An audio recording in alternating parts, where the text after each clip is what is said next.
ప్రేక్షకులందరికీ నా నమస్కారం. అసలు ఈరోజు మనం దేని గురించి మాట్లాడబోతున్నామంటే ఫైర్ స్మార్ట్ ప్యానెల్ గురించి మాట్లాడబోతున్నాం.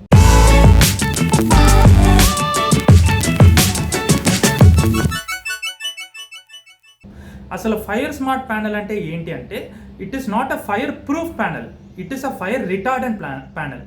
ఫైర్ ప్రూఫ్కి ఫైర్ రిటార్డెంట్కి చాలా డిఫరెన్స్ ఉంది. అసలు ఫైర్ రిటార్డెంట్ అంటే ఏంటి? అసలు రిటార్డెంట్ అంటే ఏంటంటే it is something that slows down the process. Okay, slows down the ప్రాసెస్కి ఫైర్ ప్రూఫ్కి డిఫరెన్స్ ఏంటి అంటే ప్రూఫ్ అంటే completely stopping, okay, but slows down the process అంటే ఏంటి? It slows down the flame spread అనమాట. It will slow down the fire spread. అలాంటప్పుడు fire slow down అయినా సరే ఫాస్ట్గా అయినా సరే ఫైర్ అనేది ఈజీగా స్ప్రెడ్ అవ్వడం ఖాయం. Okay, that's the problem. But దీన్ని మనం ఎలా చూడాలంటే నేను మీకు ఒక చిన్న ఎగ్జాంపుల్ చెప్తా. ఎప్పుడైనా FRLS కేబుల్ గురించి విన్నారా?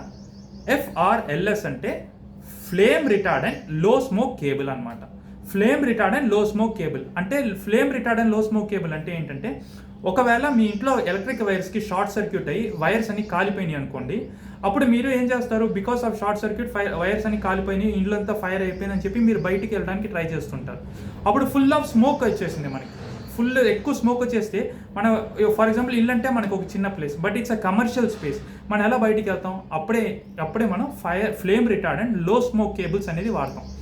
లో స్మోక్ అంటే ఫైర్ వచ్చినప్పుడు స్మోక్ అనేది చాలా వీలైనంత వరకు తక్కువగా వస్తుంది, వీలైనంత వరకు టాక్సిక్ అనేది తక్కువ వస్తుంది అనమాట. అప్పుడు వీలైనంత వరకు తక్కువ స్మోక్ వచ్చినప్పుడు మనకు ఆ టైంలో మనం సేవ్ అవుతుంది అనమాట. ఆ టైంలో మనం బయటికి పరిగెట్టడానికి, బయటికి ఎస్కేప్ అవ్వడానికి చాలా కన్వీనియన్స్ ఉంటుంది అనమాట. ఇదే ఫ్లేమ్ రిటార్డెంట్ లో స్మోక్ అనమాట. Same applies for this wood also fire smart panel. It is a flame retardant or else fire retardant కూడా అనొచ్చు మనం. ఫైర్ రిటార్డెంట్ అంటే ఏంటి? It slows down the flame spreading process అనమాట. ఆ ప్రాసెస్లో మనం ఈజీగా బయటికి వెళ్ళచ్చు. సో ఇంతవరకు అర్థమైంది కదా. ఇప్పుడు మనం దేని గురించి మాట్లాడబోతున్నాం అంటే చెక్కని టెస్ట్ చేసే ప్రొసీజర్స్ గురించి మాట్లాడబోతున్నాం. అందులో ఫస్ట్ అన్నిటికన్నా ఇంపార్టెంట్ అయినది ఏంటంటే మాయిశ్చర్ రెసిస్టెన్స్ టెస్ట్. ఇప్పుడు మీకు డౌట్ రావచ్చు, నువ్వు ఫైర్ స్మార్ట్ ప్యానెల్ గురించి కదా మాట్లాడుతున్నావు, అలాంటప్పుడు ఫైర్ సేఫ్టీ టెస్ట్ కదా ఫస్ట్ రావాలి, మరి మాయిశ్చర్ రెసిస్టెన్స్ టెస్ట్ ఎందుకు ఫస్ట్ వచ్చింది అన్న డౌట్ మీకు రావచ్చు. బట్ నేను జనరల్గా మాట్లాడుతున్నాను, ఎన్ని ప్రొసీజర్స్ ఉంటాయి అన్నది. మీ డౌట్ గురించి నేను తప్పకుండా ఎక్స్ప్లెయిన్ చేస్తాను ఇప్పుడు. సో ఫస్ట్ దాని గురించి మనం ఏం మాట్లాడుతున్నాం అంటే మాయిశ్చర్ రెసిస్టెన్స్ టెస్ట్. ఎందుకు మాయిశ్చర్ రెసిస్టెంట్ టెస్ట్కి ఫస్ట్ ప్రిఫరెన్స్ ఇస్తారంటే జనరల్గా చెక్క పాడేది ఎందుకు? మోస్ట్లీ తడి వల్లే కదా. ఫైర్ అనేది ఎప్పుడో ఒకసారి వస్తుంది. బట్ మీ ఇంట్లో చూసుకోండి, మీ ఇంట్లో సింక్ సైడ్లో ఉన్న లీకేజ్ వల్ల కిచెన్ కింద ఉన్న క్యాబినెట్స్, డోర్స్, షట్టర్స్ అన్నీ పాడైపోతాయి ఉంటాయి because of this moisture. And దానివల్ల చెదలు రావడం ఇలాంటి చాలా ప్రాబ్లమ్స్ జరుగుతుంటాయి. సో మాయిశ్చర్ రెసిస్టెన్స్ టెస్ట్ అనేది is the first important test. అది ఎలా ఉంటుందంటే అసలు వాటర్ అబ్జార్ప్షన్ ఎలా ఉంది, నీళ్ళ ఒక అబ్జార్ప్షన్ ఎలా ఉంది, ఎంత నీళ్ళు పీల్చుకుంటుంది, ఎన్ని గ్రేడ్స్ ఉంటాయి, మళ్ళీ ఇవన్నీ చాలా ఉంటాయి అన్నమాట.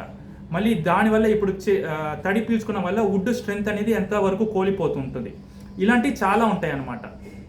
సెకండ్ ఏంటంటే మెకానికల్ స్ట్రెంగ్త్ టెస్ట్ అనమాట. అసలు ఈ టెస్ట్ ఎలా ఉంటుందంటే ఇప్పుడు మనం ఒక లాంగ్ పీస్ ఆఫ్ వుడ్ కానీ వాడుతున్నాం అనుకోండి, దానికి బెండింగ్ స్ట్రెంగ్త్ అంటారు అనమాట. బెండింగ్ స్ట్రెంగ్త్ అంటే అది ఎంతవరకు బెండ్ చేసినప్పుడు దాన్ని ఎంతవరకు తట్టుకోగలుగుతుంది అన్నది కూడా ఇంపార్టెంట్ అనమాట. ఇప్పుడు మన స్క్రూస్ చెక్క కొడతాం, అది లోపలికి వెళ్తుంది. ఆ స్క్రూ హోల్డింగ్ కెపాసిటీ అని ఒకటి ఉంటుంది. ఆ స్క్రూని కరెక్ట్గా పట్టుకుంటుందా, ఆ స్క్రూని గ్రిప్తో పట్టుకుంటుందా, ఇవన్నీ కూడా చూస్తారనమాట. ఇంకా దాన్ని ఒకవేళ మాయిశ్చర్ లేకుండా వుడ్ అనేది ఒక సీజన్లో డ్రై అయిపోతున్నప్పుడు వుడ్ అనేది స్ట్రింక్ అవుతుంది, బెండ్ అవుతుంది, ట్విస్ట్ అవుతుంది, వంగిపోతుంది. ఇవన్నీ లేకుండా చూసుకోవాలన్నమాట. మూడోది ఏంటంటే బయాలజికల్ రెసిస్టెన్స్ టెస్ట్ అంటే ఏంటంటే జనరల్గా మోస్ట్గా మనకి ఎక్కువ వచ్చే ప్రాబ్లం అనమాట చెదలు పట్టడం. బోరర్ కీటకాలు అంటారు, మీరు ఇంటర్నెట్లో సెర్చ్ చేయండి బోరర్ కీటకాలు తెలుగులో. దానివల్ల ఏమేమి ప్రాబ్లమ్స్ వస్తాయి అంటే చెక్కని తొలిచే పురుగులు, ఫంగస్, ఇవన్నీ రాకుండా ఎలాంటి ఒక కెమికల్ ట్రీట్మెంట్స్ మీ చెక్కకి చేస్తారు, ఈ టెస్ట్ అనమాట.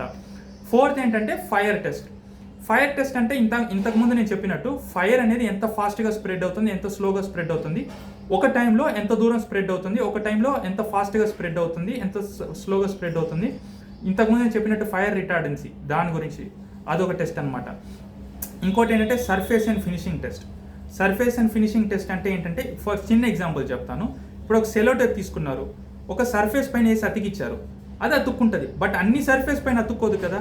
అదేలాగనే ఇప్పుడు మనం చెక్క పైన లామినేట్ వేసినప్పుడు ఏమవుతుందంటే మన లామినేట్కి వేసే గమ్ము స్ట్రాంగ్గా ఉంటే సరిపోదు, దాన్ని పట్టుకునే వుడ్ సర్ఫేస్ కూడా చాలా ఒక స్ట్రాంగ్గా ఉండాలన్నమాట, మనకి అనుకూలంగా ఉండాలన్నమాట. ఇన్ని టెస్ట్లు ఉంటాయి.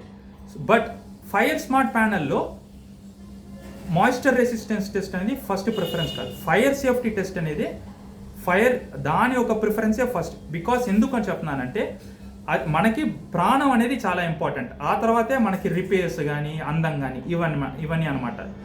ప్రాణం అనేది ఇంపార్టెంట్.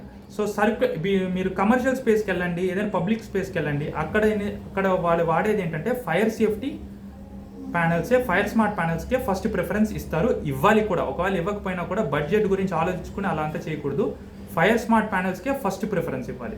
అదే టాపిక్లో ఇంకో చిన్న టాపిక్ ఏంటంటే BIS, bureau of Indian standards. ఎప్పుడైనా విన్నారా? ఇంతకుముందు చాలా కాలం ముందు ISIగా ఉండింది, ఇప్పుడు అది బ్యూరో ఆఫ్ ఇండియన్ స్టాండర్డ్స్గా మారిందనమాట. అదేంటంటే ISI మార్క్స్ ఇస్తుంది అనమాట. ISI మార్క్స్ ఇస్తుంది, ఇండియన్ స్టాండర్డ్ కోడ్స్ని డెవలప్ చేస్తుంది, IS కోడ్స్. ఇప్పుడు ఒక IS కోడ్ గురించి మాట్లాడతాం. IS 5509 ఇది ఒక ఫైర్ సేఫ్టీకి సంబంధించిన ఒక కోడ్, IS 5509. దీని పని ఏంటంటే ఈ టెస్ట్ ఈ కోడ్ దేని గురించి మాట్లాడుతుందంటే ఎంతవరకు ఫ్లేమ్ స్ప్రెడ్ అవ్వకుండా చూసుకుంటుంది, ఎంతవరకు మంట పెరగకుండా చూసుకుంటుంది, ఎంతవరకు స్మోక్ పెరగకుండా చూసుకుంటుంది, ఎంతవరకు పొగ పెరగకుండా చూసుకుంటుంది. తర్వాత ఏంటంటే రేట్ ఆఫ్ బర్నింగ్ అంటారు, ఇంతకుముందు చెప్పినట్టు fire retardancy. Rate of burning అంటే ఎంతవరకు రేట్ ఆఫ్ బర్నింగ్ తక్కువ ఉంటుంది అనమాట.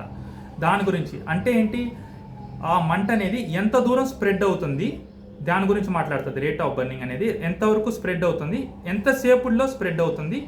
తర్వాత ఏంటంటే ముఖ్యమైనది ఒక శాంపుల్ టెస్ట్ అనేది వాళ్ళు చేస్తారు, ఒక శాంపుల్ మెటీరియల్.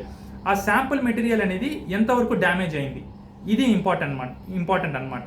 అసలు ఈ శాంపుల్ టెస్ట్ అంటే ఏంటంటే ఇప్పుడు ఒక శాంపుల్ ముక్కు ఉంది అనుకోండి, లైక్ ఒక చిన్న శాంపుల్ చెక్క ముక్కు ఉంది, అది ఒక 300 mm అంటే 30 సెంటీమీటర్ అనుకోండి, 30 సెంటీమీటర్ అంటే 300 mm. దాన్ని ఫైర్ టెస్ట్ చేస్తారనమాట. ఫైర్ టెస్ట్ చేసినప్పుడు ఏమవుతుందంటే అప్పుడు ఒక పీరియడ్ ఆఫ్ టైంలో అంటే కొంత సమయంలో, ఇప్పుడు ఫర్ ఎగ్జాంపుల్ 300 mmలో 120 mm వరకు కాలింది అనుకోండి ఒక్క సమయంలో. ఇంత ఒక పీరియడ్ ఆఫ్ టైం ఇచ్చారు, అందులో 300 mmలో 120 mm వరకే కాలింది. అంటే 120 mm అంటే ఎంత, 300 mmలో 120 mm అంటే 40% అనమాట. ఒక పీరియడ్ ఆఫ్ టైంలో 40% ఆఫ్ ద చెక్క అనేది కాలిపోయింది.